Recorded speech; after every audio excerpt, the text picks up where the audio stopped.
Good evening. I'm Nima Rajan, and this is Forum Daily for Monday, June 20th. Tonight, we begin with a long-awaited announcement on updating America's aging defensive systems. Defense Minister Anita Anand says Canada will invest $4.9 billion over the next 6 years to modernize North America's aging defensive systems.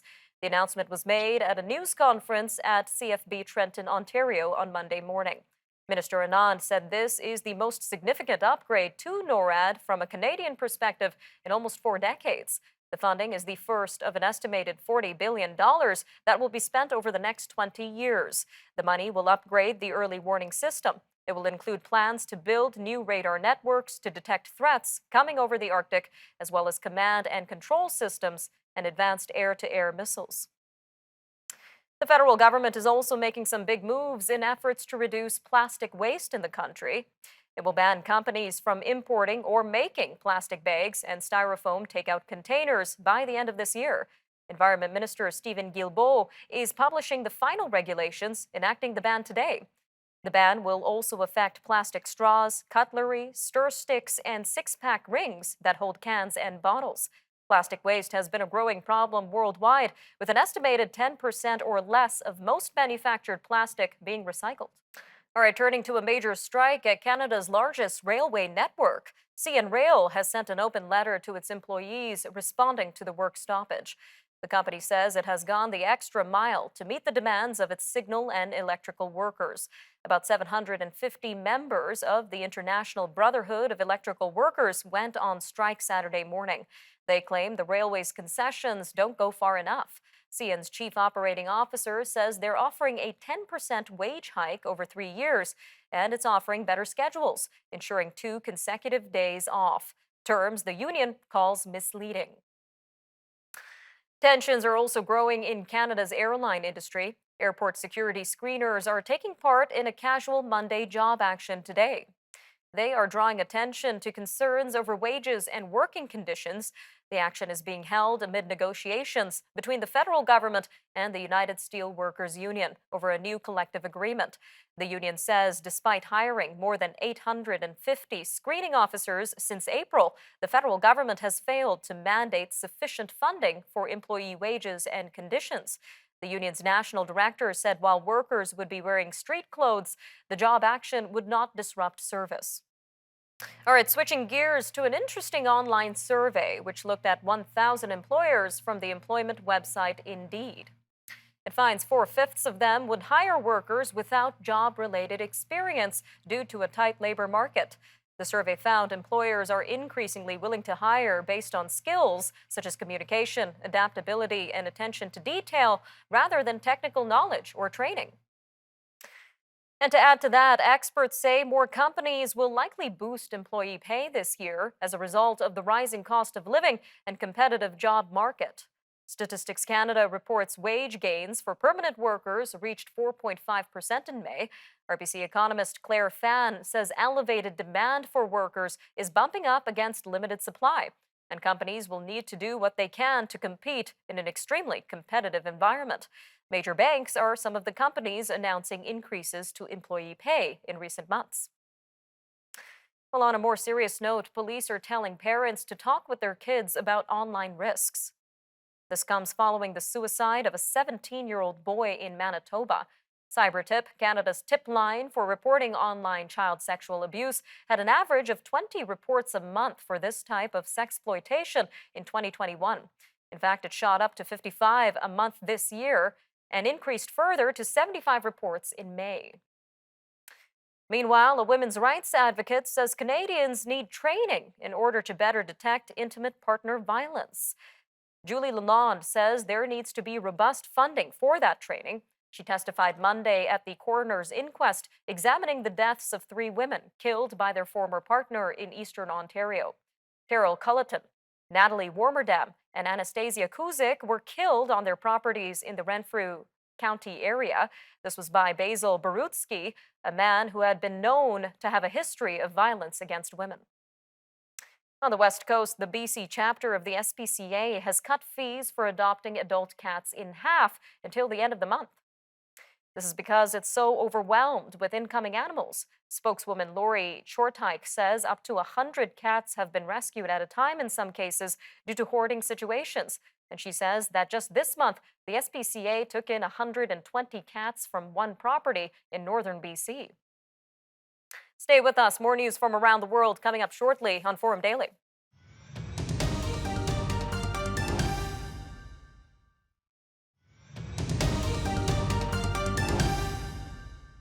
Extensive new survey data suggests that Canadians have more trust in their institutions and their neighbors since the COVID-19 pandemic. But York University sociologist Cary Wu says that trust is highly correlated with how much money people make. Dr. Wu and his colleagues surveyed the same group of Canadians 7 times between the fall of 2019 and winter 2021. This was on their trust in their neighbors and their social institutions. He found that trust grew slightly for about 2/3 of the people he surveyed, but about 20% of respondents, mostly those with lower incomes, reported a sharp drop in trust. Dr. Wu says that around the world, surveys find that people with less money have less trust in their society. Well, joining us now to give us further insight into his study is Dr. Cary Wu himself. Sir, welcome to Forum Daily. Hi, thank you for having me. Now, we know that this study did not focus specifically on trust in institutions, but trust between Canadians and society overall over time. So, can you tell us a little bit more about the purpose of this study? Yeah, so since the pandemic started, growing research has shown that trust is critical to effective response to the pandemic. Communities with more trust are better able to weather the pandemic. Individuals with more trust are more likely to comply with control measures. Trusting individuals more likely to wear masks, more likely to get themselves vaccinated. So, but very little research looking into how people's trust might change. So the purpose of our study consider how Canadians' trust might change during the pandemic. And it's interesting that the study looked into 3 theories on social trust during times of social stress. So tell us a little bit more about these 3 theories and which patterns you recognized in your research. Yes, in general, when a crisis occurs, there's some people think that when people seeing each other, helping each other, those could create a sense of solidarity. People might become more trusting when people see people helping each other. And a second theory suggests that when a crisis happens, those negative experience, hardship, people losing job and losing loved ones, those could make people less likely to interact with others, and they might become less trusting. There's also another theory suggests that people's trust view is learned early in life. So even the pandemic may not change people's trust. But over argument is that when a crisis happens, there could be different changing trajectory. Some people might become more trusting, some people might lose trust. So we analyzed the longitudinal data. We did find 3 patterns of trust change in Canada. So you've seen all 3 patterns in your research, sir. I want to jump to the research itself. So the study found that most Canadians have become more trusting of their neighbors and others, but some Canadians have become less trusting. So what do we know so far about the demographics associated with these sentiments? Yeah, we find that majority of Canadians have become more trusting and some have lost their trust. The key predictor is socioeconomic status. People who are more wealthy, richer, more educated, more resourceful to manage risk and manage the pandemic, they have become more trusting.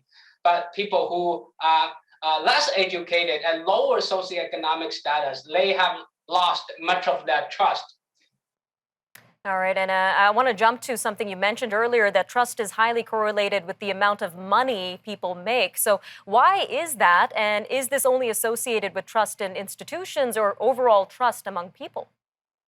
Yeah, so social trust is really about life control. It's about being optimistic and being about that resources, being resourceful to manage risk, right? So people at higher socioeconomic status, they in general are happier, have greater sense of life control. So they are more trusting prior to the pandemic, and then they become even more during the pandemic. But those individuals who are at lower socioeconomic status, who have fewer resources to manage risk, who are more likely to experience economic hardship, have lost much of their trust. And of course, social trust is also related to people's trust in political institutions. And lower income status people often have lower trust in political institutions, and then they also have lower trust in people. Very interesting research, Dr. Wu. Thank you again for joining us today on Forum Daily. Thank you. Thank you for having me.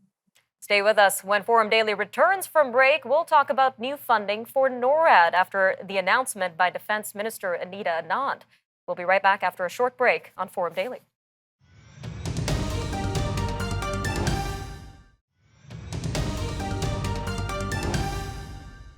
Defense Minister Anita Anand says Canada will invest $4.9 billion over the next 6 years to modernize North America's aging defensive systems.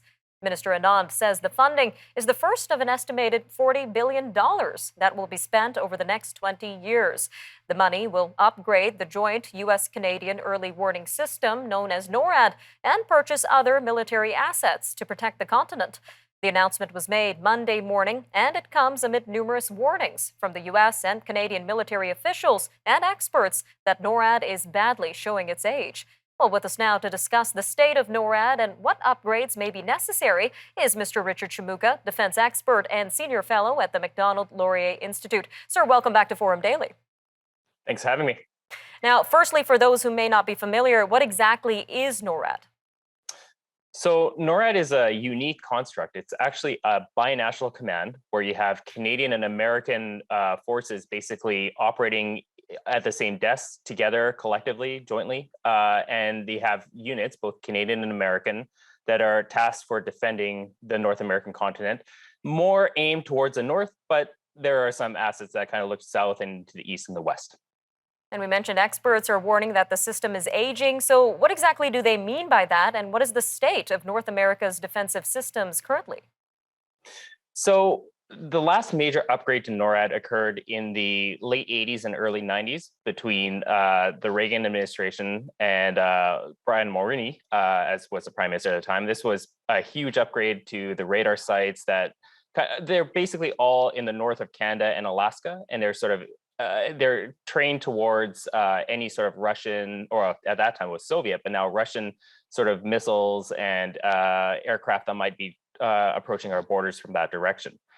What we've had in the past 10, 15 years is there's been new technologies that have been developed by the Russians and the Chinese and some of the sort of smaller rogue actors like North Korea, which are hypersonics, which are basically missiles or glide vehicles, as they're known, that operate at just at the sort of boundary of space and atmosphere, and they're able to sort of bounce around and are very difficult to detect and sort of attack or sort of prosecute with current systems. So these new technologies require an update to our existing systems. A lot of the systems that we purchased in the late 80s and early 90s are sort of reaching the end of their sort of useful life, and they do need replacement just as a general rule. So that's basically the aim. That's part of the primary sort of considerations that are going forward right now on what we call as NORAD modernization. So what sort of investments and upgrades has the Canadian government announced for this system? So one of the biggest ones, or one of the most critical ones, is a set of new type of radar called over-the-horizon radar systems. Now, OTH, the systems aren't necessarily new, but technology, sort of large data computing systems and new radar systems are able to make this a much more effective kind of approach to detecting potential threats. And what they do, they kind of use the ionosphere and sort of very high levels of at very high altitudes, different parts of the Earth's kind of atmosphere to bounce radar waves back across the horizon. And Canada is going to try to invest into a new type of system, or a new over-the-horizon radar system that's going to be developed and deployed in Canada in order to cover huge swaths of the northern reaches of the country, or northern reaches of our country and the United States, in order to protect our northern approaches. And what about the United States? What sort of role have they played in updating our defensive systems? About a minute left, sir. They're actually the more important part of it. They bankroll the larger proportion of NORAD modernization. Canada's contributions tends around 40%, somewhere around 45, 35%, somewhere in there. So the United States is absolutely essential for this, and they actually provide more of the largest proportion of aircraft that defend our north and other assets and capabilities. All right, Mr. Shimooka, a quick 45 seconds left here, but what are you watching for next after this announcement? Well, the development of these systems, specifically the over-the-horizon systems, these are technologies that are really early in their sort of development, and they could be extremely costly. We don't know what are the risks and the sort of the issues with them. So I'm kind of watching how they're going to approach this issue, because this will be something that we've never really tried before, and how it goes is anybody's guess at this point in time. Lots to keep our eyes on. Mr. Richard Shimooka from MLI, thank you again for joining us today on Forum Daily. Thanks for having me. Stay with us. Up next, we've got more news from around the world as Russia continues its assault in eastern Ukraine and deadly floods wash over India and Bangladesh. These stories and more coming up next.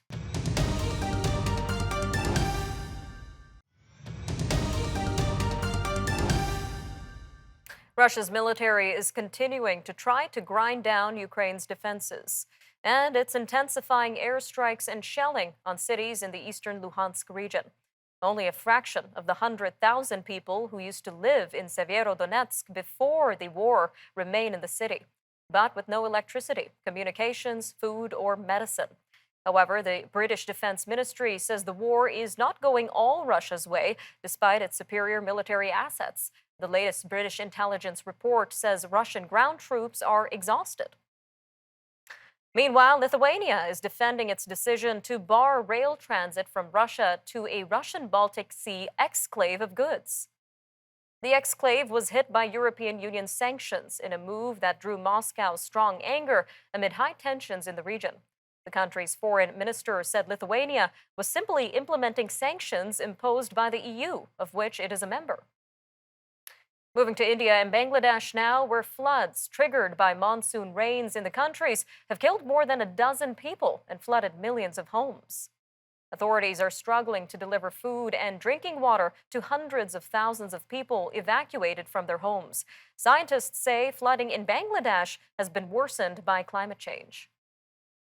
A new leftist president will be governing Colombia for the first time.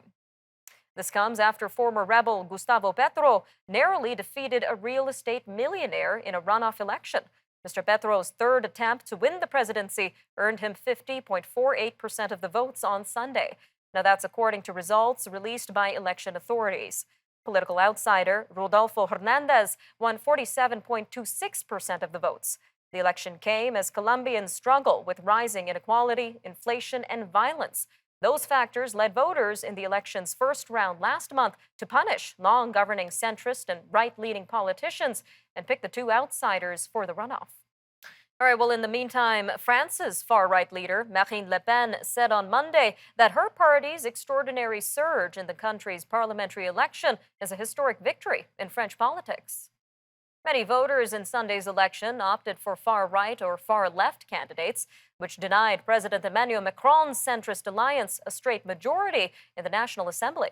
While the centrist alliance together won the most seats with 245, it fell 44 seats short of an absolute majority.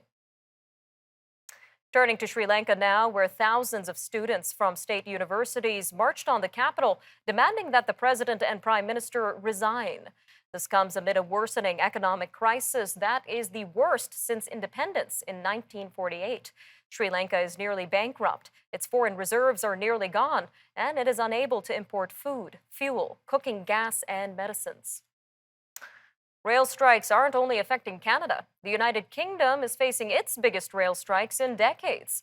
This comes after last-minute talks between a union and train companies failed to reach a settlement over pay and job security. Up to 40,000 cleaners, signalers, maintenance workers, and station staff are due to walk out for 3 days this week on Tuesday, Thursday, and Saturday. The strike is expected to shut down the rail network across the country. K-pop band BTS's announcement last week about a break has sparked conversations about South Korea's military service.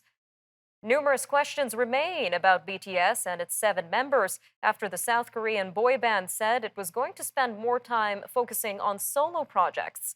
As the most successful K-pop band to date, everything BTS has done in recent years gets massive attention. But some of its older members may soon need to enlist in South Korea's army unless a legal exemption is given. This has sparked debate in the country about whether such an exemption is appropriate. Well, the United States marked a historic anniversary yesterday. A year ago, President Joe Biden signed legislation making June 19th the country's 12th federal holiday.